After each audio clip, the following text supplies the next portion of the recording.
नमस्कार, मैं हूं अंजलि इस्टवाल और हमारे इस खास कार्यक्रम में आपका स्वागत है जिसमें हम आपको बताते हैं कि कोरोना वायरस से जुड़ी कौन सी खबर सही है और कौन सी अफवाह है। एक बात जो हम सभी जानते हैं वो ये है कि भारत में अगर कोरोना की इस रफ्तार को रोकना है तो टीकाकरण की रफ्तार को बढ़ाना होगा। लेकिन अभी हमारे देश में जिस रफ्तार से टीकाकरण चल रहा है इसमें बहुत वक्त लग जाएगा कि हम एक सब्सटैंशियल पॉपुलेशन को टीका लगा सकें और कोरोना की रफ्तार को रोक सकें। आप देख सकते हैं ये रोज कितने टीके लगते हैं उसका ग्राफ हम आपको दिखा रहे हैं। ये लाख में है जो नंबर्स हम आपको दिखा रहे हैं और इसमें आप देख सकते हैं सिर्फ एक दिन बीच में आप देख सकते हैं कि 64 लाख के करीब टीके लगे हैं एक दिन में, वरना ज्यादातर दिनों में हम 30 लाख या फिर 20 से 30 लाख के बीच का ही आंकड़ा है जो पार कर पा रहे हैं हर दिन टीकों का। और ये अलग अलग राज्यों के मिला करके हम आपको देश का आंकड़ा दिखा रहे हैं। लेकिन अगर हम चाहते हैं कि इस महामारी को रोकें तो इसके लिए सभी को टीका लगाना होगा और वो 1 मई से शुरू भी हो रहा है। लेकिन उसके सामने कई अड़चनें हैं, जैसे अगर आपको हर्ड इम्यूनिटी पानी है तो कोरोना वायरस में देखा जा रहा है कि 80% जनसंख्या को करीब करीब टीका लगा हुआ होना चाहिए। ऐसे में हमारे पास 3 वैक्सीन को मंजूरी भले ही मिल गई हो, लेकिन जो इस्तेमाल हो रही हैं वो महज 2 वैक्सीन ही है जो अब तक इस्तेमाल हो रही है। कोविशील्ड है, कोवैक्सीन है और इसी पर हमारा पूरा टीकाकरण निर्भर कर रहा है। इससे पहले अमेरिका ने भी कई अड़ंगे डाले थे। कच्चा माल की सप्लाई में बहुत ज्यादा दिक्कत हो रही थी जिससे प्रोडक्शन भी डाउन था। सीरम इंस्टीट्यूट जो कि कोविशील्ड बनाती है उसका कहना है कि अब वो कोशिश करेगा कि मई तक 10 करोड़ डोज बनाने की क्षमता बनाए। इसके लिए सरकार ने भी मदद की है, 3000 करोड़ रुपए का कर्ज दिया है और उम्मीद ये भी करते हैं कि स्पुतनिक वी भी मई के अंत तक वैक्सीन बनाना शुरू कर देगा। ये रशिया की वैक्सीन है और ये हम इस्तेमाल कर सकेंगे। इस पर ज्यादा चर्चा करने के लिए हमारे साथ डॉक्टर पद्मा श्रीवास्तव जुड़ गई हैं जो कि चीफ हैं न्यूरोसाइंस सेंटर एम्स दिल्ली की, और डॉक्टर अनीता रमेश भी हैं जो कि सीनियर मेडिकल ऑन्कोलॉजिस्ट हैं, स्पेशलिस्ट हैं क्लिनिकल ट्रायल में। आप दोनों का बहुत बहुत शुक्रिया हमारे साथ जुड़ने के लिए। डॉक्टर श्रीवास्तव, शुरुआत आपसे करते हैं। क्योंकि ये एक नया वायरस है, नई बीमारी है, लोगों को इसके बारे में ज्यादा पता नहीं है, लेकिन अब तक जो आंकड़े कह रहे हैं उससे ये तो साफ है कि आप 80% से कम में नहीं सोच सकते कि हम इसको रोक पाए कहीं से। क्या हमारी जो स्पीड इस वक्त वैक्सीनेशन की है उसमें हम उम्मीद कर सकते हैं कि आने वाले कुछ महीनों में या 1 साल में या 1.5 साल में हम अचीव कर पाएंगे? बिल्कुल आपने सही कहा अंजलि जी कि दिस बिकम्स एब्सोल्युटली मैंडेटरी। अब कहते हैं कि 70% अगर हमको वैक्सीनेट करना है, दैट इज लाइक 70 करोड़। तो 70 करोड़ मतलब हमको 1.4 जो है बिलियन हमें वैक्सीन की उपलब्ध होनी है, क्योंकि ज्यादातर अब तो 2 डोसेस मिलती है।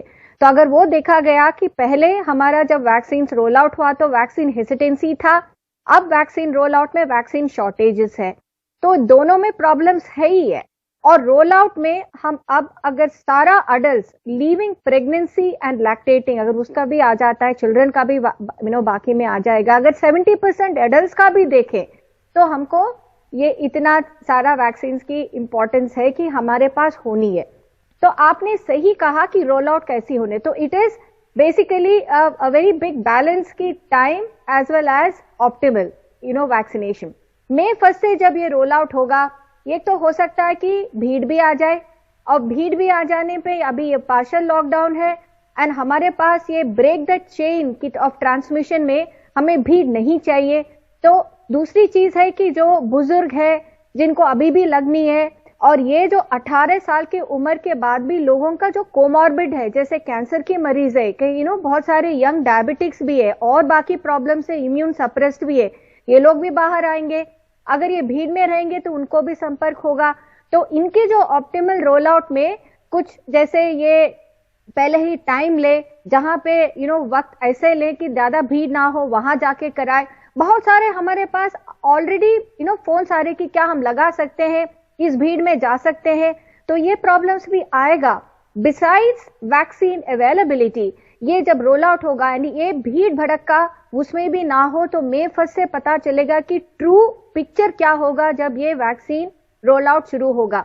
End of course the last is the pricing. ये प्राइसिंग के मामले में जैसे मैं डॉक्टर हूं तो मैं इसके बारे में मैं नहीं बात करना चाहती हूं, पर यस भीड़ भड़का एंड ये जो 18+ में भी इम्यून कॉम्प्रोमाइज, इम्यून सप्रेस बच्चे भी होंगे, यंग अडल्ट होंगे जी, इनको कैसे करना है, एंड बुजुर्ग को, एंड मोस्ट इंपॉर्टेंट इज जो लोग नहीं आ सकते वैक्सीन लगाने के लिए, जिनको पता नहीं है, इवन ऑल दिस इलेक्ट्रॉनिक ये मीडिया में उन तक पहुंच नहीं पाते, उन तक कैसे पहुंचे? Do we need to really go out to the RWS, to the societies, to various other places, नजदीक आ जाए, लोगों के नजदीक जाके उनको लगाए, rather than they coming to us। ये सब बिल्कुल। तो मतलब उन लोगों के लिए, ऐसे लोगों के लिए डोर टू डोर किया जाए या नहीं किया जाए, ये एक सवाल हो जाता है। लेकिन डॉक्टर अनीता, अगर हम देखें तो 2 ही यूजेबल वैक्सीन अभी हमारे पास है। हालांकि सरकार की तरफ से मंजूरी दे दी गई है दूसरे को भी इंपोर्ट करने के लिए और कह रहे हैं कि लाइसेंसेस भी जल्दी मिल जाएंगे, लेकिन डॉक्टर, कैपेसिटी प्रोडक्शन की और भारत तक भिजवाने की उन कंपनियों के पास भी तो होनी चाहिए। वो अपनी ही जो पहले के प्री बुक्ड है उनको देने में जुटे हुए हैं। क्या आप सिनेरियो को क्या आंकती हैं? क्या आने वाले कुछ महीनों में हम स्पुतनिक के अलावा किसी और वैक्सीन को ऐड कर पाएंगे अपनी जो किटी है उसमें, जो बुके हमारे पास वैक्सीन का, या हमें इन्हीं से काम चलाना पड़ेगा अभी कोविशील्ड और कोवैक्सीन जितनी भी बन रही है? देखिए, कोविशील्ड और कोवैक्सीन अभी तो ऑलरेडी है हमारे, उनको बोथ विद भारत बायोटेक और सेरम इंस्टीट्यूट से गवर्नमेंट का बात हो चुके हैं। दोनों CEO बोले हैं we are increasing the capacity और ज्यादा वैक्सीन बना रहे हैं, particularly to meet the deadline of 1 May. और उसके साथ साथ वो भी प्रॉमिस किया है outside export of the vaccine is थोड़ा कम कर रहे हैं, but mostly to concentrate on India. So ये तो 2 वैक्सीन का बात हो चुका है। थर्ड वैक्सीन जो Russian, which is in collaboration with doctor Reddy's, उसका नाम स्पुतनिक है, वो प्रिलिमिनरी अप्रूवल इंडिया में मिल चुका है। मोस्ट प्रोबेबली 1 मई से उसका भी बहुत सारे thousands and lakhs of doses भी आ जाएगा, वो भी हमारा आर्मामेंटेरियम में आ जाएगा। थर्ड बात के लिए बोलना है कि 1, 2, 3 वैक्सीन से काम नहीं होगा, हमको बहुत ज्यादा वैक्सीन चाहिए। अगर आप न्यूज पे देखेंगे तो 39 वैक्सीन अभी all over the world compete कर रहे हैं, वो फेज 3 स्टडीज में है, डिफरेंट कंट्रीज में, डिफरेंट जगह में। कुछ वैक्सीन जैसा नेजल है, नाक के अंदर पानी जैसा डालने के लिए, वो भी चल रहा है। जॉनसन का जॉनसन है, फाइजर का है, मॉडर्ना है, वो अभी हमारा देश में नहीं आया है, जॉनसन से बात चल रहे हैं। सो नॉट 3 वैक्सीन, हमको बहुत सारे वैक्सीन चाहिए, क्योंकि वायरस म्यूटेशन भी हो रहा है। तो कुछ वैक्सीन है म्यूटेंट वायरस के ऊपर ज्यादा काम करते हैं, कुछ वैक्सीन 1 डोज है, कुछ वैक्सीन में खाली नेजल नाक के अंदर दे दो, अपने आप ले सकता है, हॉस्पिटल में जाने का जरूरत नहीं है। आप अगर वीडियो देखे होंगे, छोटा सा डब्बा है, you can press it in your nose, आप ले सकते हैं। So we need lot of vaccine and we want more manufacturers, both domestic international market में, जो अगर के पास फैसिलिटीज है, R&D है, please make vaccine, please come out with new vaccine, more manufacturers. ये हमको सबको बोलना चाहिए। जी बिल्कुल। डॉक्टर श्रीवास्तव, ये तो तय है कि हमें वैक्सीन और भी चाहिए, लेकिन क्या हमारे देश में इस वक्त जो वैक्सीन हेजिटेंसी की स्थिति है उसे आप क्या आंकेंगे? क्योंकि कई पढ़े लिखे लोग भी बच रहे हैं वैक्सीन लगाने से। बिल्कुल, एंड ये जब रोल आउट हुआ था, अगर वैक्सीन हेजिटेंसी अगर नहीं होती, अब तक शायद काफी परसेंटेज तक हम वैक्सीनेट कर ही देते। ये नहीं हुआ, वैक्सीन की इवन वेस्टेज भी हो गया when it was rolled out, even health care workers did not come out. 2 चीजें, एक जो है ना, जो भी साइड इफेक्ट्स होते हैं उसका भी बड़ा से प्रचार हो जाता है कि ब्लड क्लॉट्स हो गया, हालांकि बहुत कम परसेंटेज में जो हुआ है।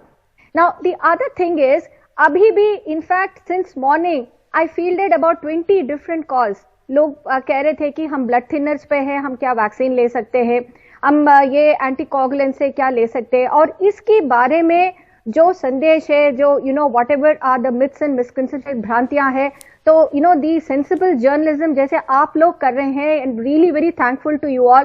तो आपके माध्यम से ये आई थिंक बार again we have to tell them कि यस, ये सब भ्रांतियां हैं, you can go and take the vaccine. So I think dispelling this misconceptions is absolutely mandatory. आपने सही कहा, अभी भी इस वक्त today in fact I fielded so many calls from educated people. आपने सही कहा कि वो लोग कहते हैं कि क्या हम वैक्सीन के लिए वेट कर रहे हैं, अच्छे वाले वैक्सीन आएंगे, can we have a choice, I will wait for Pfizer to come, this is bad. तो ऐसा जो भी आपको वैक्सीन मिल रही है, प्लीज टेक इट। बिल्कुल, जो है ले लीजिए। हम तो फिर भी बहुत लकी हैं कि हमारे देश में वैक्सीन का प्रोडक्शन है और हमें मिल रही है तो हमें ले लेनी चाहिए। आप दोनों हमारे साथ बने रहे। इसके बाद कुछ सवाल हैं जो हमारे व्यूअर्स ने भेजे हैं, इनके जवाब देंगी हमारी दोनों डॉक्टर्स। फिलहाल एक छोटा सा ब्रेक।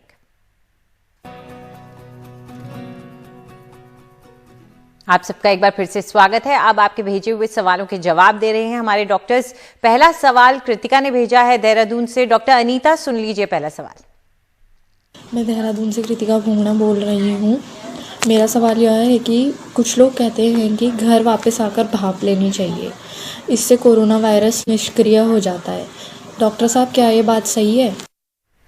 क्या है क्या है इज दैट कोरोना वायरस हमारा मुंह और नाक के अंदर से अंदर जाते हैं। हम जब सांस लेते हैं, खांसी से भी दूसरे से दूसरे के बाद चलते हैं, ओके, मुंह से के अंदर आते हैं। सो दिस इज एक साइंटिफिक बेसिस है। हम लोग अभी तक कोरोना का कोई ट्रीटमेंट नहीं निकला है, बट वी बिलीव दैट अगर हम लोग को वेपर, हॉट वाटर, जब गर्म पानी से ऊपर में वेपर जो आ रहा है, अगर आप लेंगे मुंह खोल करके, नाक खोल करके, उससे क्या है आपका जो अगर वायरस आए होंगे वो डिस्ट्रॉय हो जाएगा एंड वो प्रिवेंट करेंगे इन्फेक्शन होने के लिए। ये एक सोचने का तरीका है। मे बी अभी वायरस के बारे में बहुत साइंटिफिक बैकग्राउंड नहीं है, but this is something practised बहुत सारे आदमी करते हैं। जस्ट हम I do it 3 times a day. हम सुबह करते हैं, दोपहर को जब लंच के लिए आते हैं तब भी वेपर लेते हैं, रात को भी सोने के पहले वेपर लेते हैं। So it's a type two protect us against the virus. वो हमारा ऑल्सो साइनसेस भी खोल देते हैं। अगर आप डीप ब्रेथ लेंगे तो लंग्स के अंदर अगर ऑक्सीजनेशन बढ़ेंगे। So just it's a method to improve our immunity, but करते रहिए, छोड़ना नहीं है। Because I cannot guarantee you जो वायरस इन्फेक्शन नहीं होगा, बट डेफिनेटली वो कम हो जाएगा and it will prevent you. Please do it, don't stop. तो कोई नुकसान नहीं है तो करने में कोई बुराई भी नहीं है, कर लीजिए इसको। चलिए अगला सवाल ले लेते हैं जो हमें मानवी ने भेजा है। नमस्कार, मेरा नाम मानवी सर है। मेरा प्रश्न है कि घर पर भी मास्क पहनना क्यों जरूरी है? सरकार कह रही है कि घर पर भी मास्क पहनो। So you want me to take it? ये हाँ जी, डॉक्टर पद्मा बताइए। हाँ, अभी सेंटर ने ये ऐलान किया है कि घर पे भी मास्क पहनना है। I think the basis is, बेटा ऐसा है कि क्योंकि अभी हमारे पास जो जर्नल में, लैंसेट में आ गया कि ये एयरबॉर्न है, तो हवा में है, तो हवा घर में भी होती है, बाहर से घर में भी हवा आती है।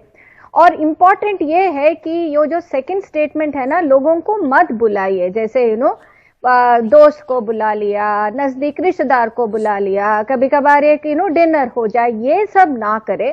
और हाउस होल्ड में भी जैसे लोग बाहर जाते, अंदर आते, अंदर में बुजुर्ग लोग होते, बच्चे होते हैं, किसी का गर्भवती भी होती है, जो ससेप्टेबल पॉपुलेशन है।